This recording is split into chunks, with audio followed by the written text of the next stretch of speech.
On a cold winter evening in June 2002, 19-year-old Amber Haigh disappeared without a trace. She left behind a 5-month-old son who meant everything to her, a family desperate for answers, and a mystery that remains to this day.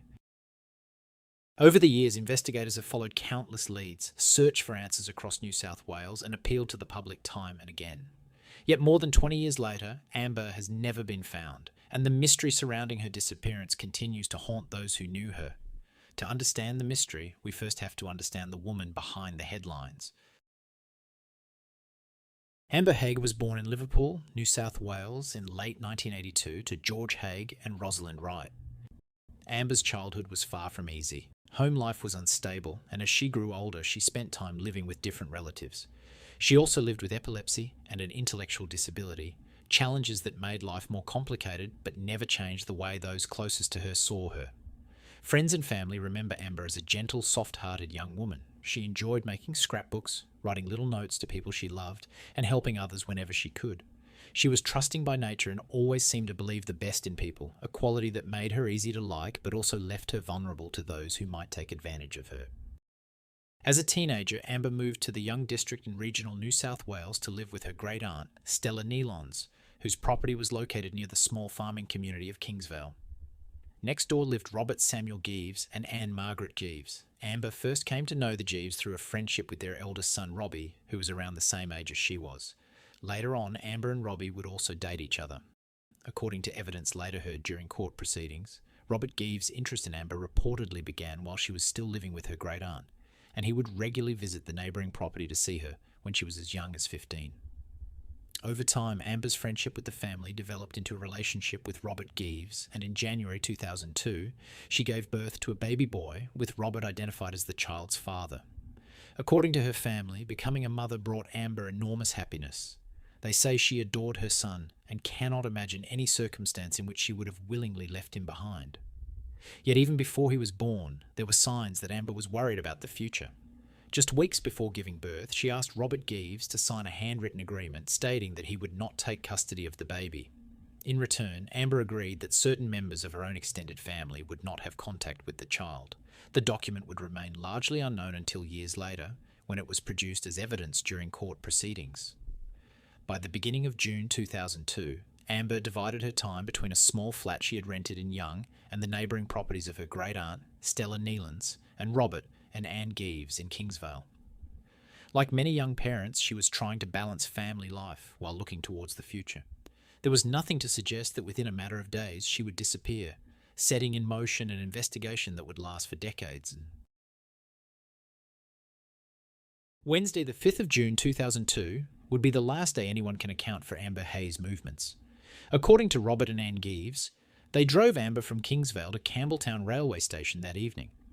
The couple told police Amber intended to catch a train to Mount Druitt Hospital, where her father was seriously ill. Whether Amber ever reached the station has never been confirmed. The last verified activity linked to her came later that night when money was withdrawn from her Commonwealth Bank account at an ATM on Queen Street in Campbelltown at approximately 8:45 p.m. No CCTV footage has ever been found showing Amber at Campbelltown Railway Station. There is no evidence she boarded a train, and she never arrived at Mount Druitt Hospital to visit her father. As the days passed, the silence became increasingly difficult for her family to understand. She hadn't contacted anyone despite being close to those who cared about her, and she had left behind the little boy who meant everything to her. Nearly 2 weeks after she was last seen, Amber was reported missing on the 19th of June 2002. Detectives began reconstructing Amber's final known movements, interviewing witnesses, retracing the journey to Campbelltown, and appealing to the public for information. Every confirmed detail was examined in the hope it might explain where Amber had gone after that final bank transaction. But despite those efforts, investigators were no closer to finding her. As the investigation continued, the absence of any trace of Amber became increasingly significant. She never used her bank accounts again, never collected the medication she relied on for her epilepsy, and never contacted family or friends. There was nothing to suggest she had started a new life or disappeared voluntarily. By the end of July 2002, investigators had become increasingly convinced that Amber Haigh's disappearance was far more than a routine missing persons case. On July 30th, 2002, just over a month after Amber was reported missing, Detective Sergeant Gaetano Crea publicly confirmed that police were treating the investigation as a suspected murder. Although Amber had initially been reported as a missing person, detectives now believed there was a strong possibility she had come to serious harm.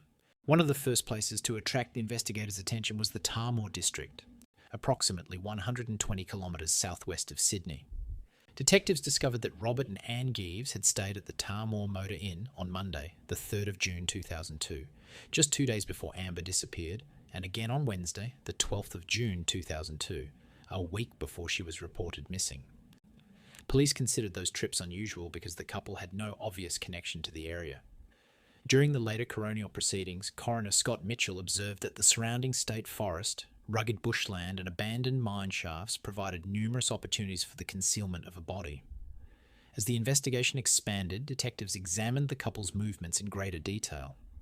Police received reports that a vehicle matching the Geeveses had been seen travelling along an isolated road in the Tarmore district while towing a trailer. Investigators also established that during one of those trips, the couple had purchased a hammer and nails from a hardware store in Moss Vale. During the later trial, the court heard that covert listening devices had recorded conversations in which Robert and Anne Geeves discussed Tarmore and their movements there. The prosecution alleged those conversations showed the couple attempting to formulate an explanation for their trips to the area.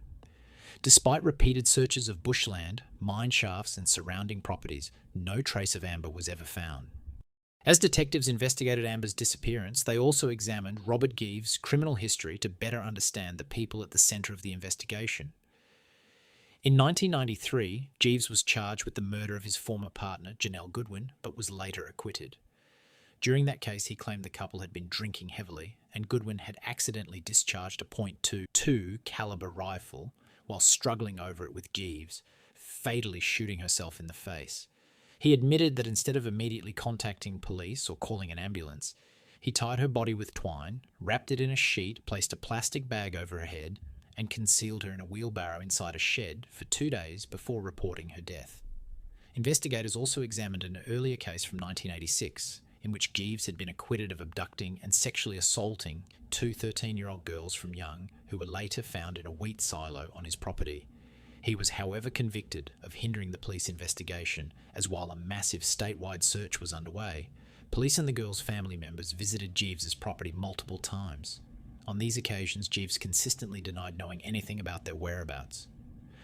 During the 2024 trial, Detective Sergeant Crea told the court that Robert Geeves' criminal history, together with what he described as the unusual family dynamics surrounding Amber, led investigators to focus on Robert and Anne Geeves from the very beginning of the investigation. In 2011, nearly 9 years after Amber disappeared, a coronial inquest reviewed the evidence gathered during the investigation. Deputy State Coroner Scott Mitchell concluded that Amber had died as the result of homicide or other misadventure in early June 2002. While that finding reflected what many investigators had long suspected, it did not identify who was responsible for her death. The investigation remained active, and in 2020, the NSW Homicide Squad launched a fresh review under Strike Force Villamar 2. Detectives re-examined thousands of pages of witness statements, forensic exhibits, and investigative material collected over almost 2 decades. Advances in forensic science, together with a fresh assessment of the evidence, eventually led investigators to arrest Robert and Anne Geeves in May 2022, charging both with Amber's murder. Following their arrest, Robert and Anne Geeves spent more than 2 years in custody awaiting trial. Their judge-alone trial before Justice Julia Lonergan commenced in the New South Wales Supreme Court on the 24th of June 2024 and would continue for almost 9 weeks as the court heard evidence from dozens of witnesses before delivering its verdict. During the trial, Crown Prosecutor Paul Kerr alleged that Robert and Anne Geeves had deliberately used Amber as what prosecutors described as a surrogate, believing she would provide them with the child they desperately wanted. When it became clear Amber would never voluntarily surrender her son, Crown Prosecutor Paul Kerr argued the couple decided she had to be removed from the equation. Prosecutors also argued that the $500 withdrawn from Amber's Commonwealth Bank account at 8:49 p.m. on Wednesday, June 5th, 2002, at the ATM on Queen Street, Campbelltown, had been withdrawn by Robert Geeves to create the impression that Amber was still alive after leaving Kingsvale. The defence rejected those allegations, maintaining that Amber herself had made the withdrawal and arguing that investigators had spent years viewing the evidence through a presumption of the couple's guilt. Another significant moment came during the evidence of prosecution witness James Arbour, who claimed he had seen Robert and Anne Geeves without Amber on the day she disappeared. Under cross-examination, however, Arbour acknowledged that parts of his recollection had been influenced by internet searches and media reporting over the intervening years. In her judgment, Justice Lonergan described his evidence as a red herring and found it unreliable. After almost 9 weeks of evidence, Justice Julia Lonergan delivered her judgment in September 2024. I have decided that the version of events provided by the accused may be true. In those circumstances, I must acquit. She accepted that Amber Haigh had almost certainly died in early June 2002, but concluded the Crown had failed to prove beyond reasonable doubt that Robert and Anne Geeves were responsible. In her judgment, she was critical of aspects of the police investigation, including the reliability of some witnesses and the way certain evidence had been interpreted. Importantly, Justice Lonergan did not find that the Geeves' account of events was necessarily true. Instead, she found the prosecution had failed to eliminate the reasonable possibility that parts of their account may have been true. Under Australian criminal law, that reasonable doubt meant the court had no option but to acquit both Robert and Anne Geeves of Amber's murder. The verdict brought the criminal proceedings to an end, but it did not bring an end to the investigation. More than 20 years after Amber Haigh disappeared, her body has never been found. No one has been convicted over her disappearance. And the question that first confronted detectives in June 2002 remains unanswered. What happened to Amber Haigh? More than 20 years have passed since Amber Haigh disappeared.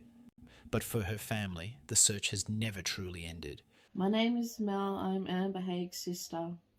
We would like to thank the New South Wales Minister and any others the release of the $1 million rewards for the finding and any information into the disappearance of Amber Haigh. Please come forward. Any information would help. Please contact the police. Amber, she had a kind, warm, loving soul. She would help anyone in any way she can if you needed help. She loved music and she would do little drawings, patterns she would do. And her favourite animals was cats. The impact that it has on the family and myself is feeling incomplete, feeling lost. Not knowing where she is and what happened to Amber, not even to lay her to rest, not able to pick up the phone or give her hugs one last time, but that has been taken away from us.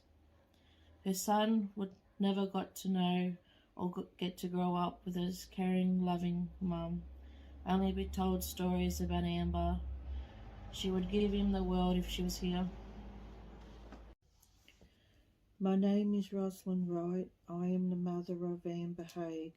My daughter at the time was 19 years old at the time she went missing on the 5th of June 2002. Amber was a fun, loving, happy person who always tried to help other people.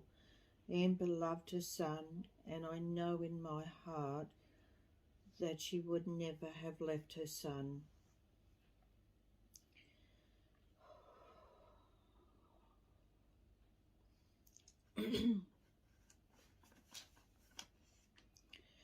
He was 5 months old at the time. I feel I've lost a part of myself when Amber went missing, not knowing where she is or what happened to her.